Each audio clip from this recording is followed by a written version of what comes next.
Hey everyone, welcome to my series on 40 plus ways to use your free motion foot. I've been collecting these for a very long time, probably almost 40 years.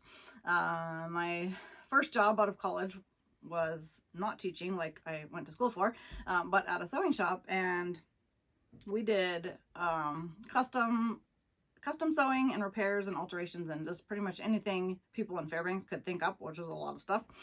And so I made friends with my free motion foot 2 decades before I was ever a quilter, because it does all kinds of cool things, because it enables you to sew in any direction. And I found a ton of uses for that that didn't have anything to do with quilting. And then once I started quilting, I found endless more uses for them besides just plain old quilting.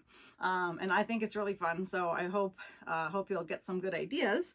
They're going to be divided into 4 categories: basic, utilitarian kind of things, creative quilting, art quilting, which is a little bit beyond, and then my last category is called That's Just Crazy, because it kind of is. There's some crazy things you can do with this foot, and they're really fun.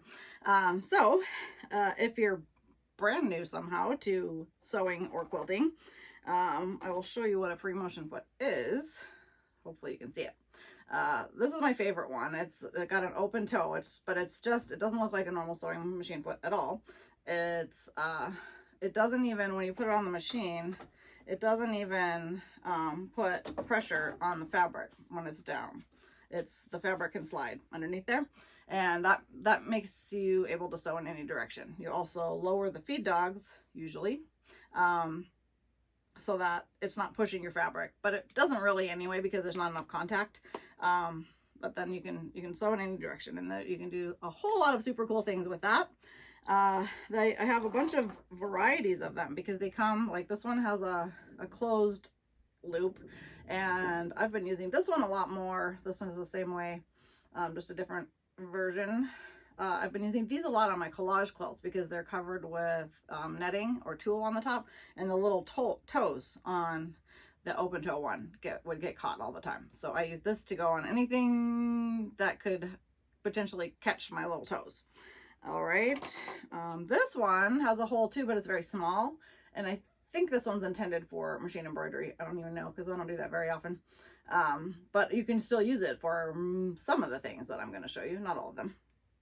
And then this one looks very different, although there are regular free motion feet that look a lot like this with a big clear base. But this one has a hole to feed a piece of yarn through, so it's a yarn couching foot. And there are other yarn couching feet that look very different from this too. But so we're going to get into that one also eventually.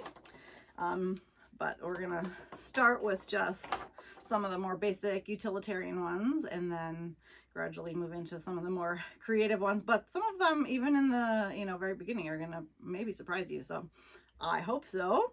I hope you have fun watching this series that I'm putting together.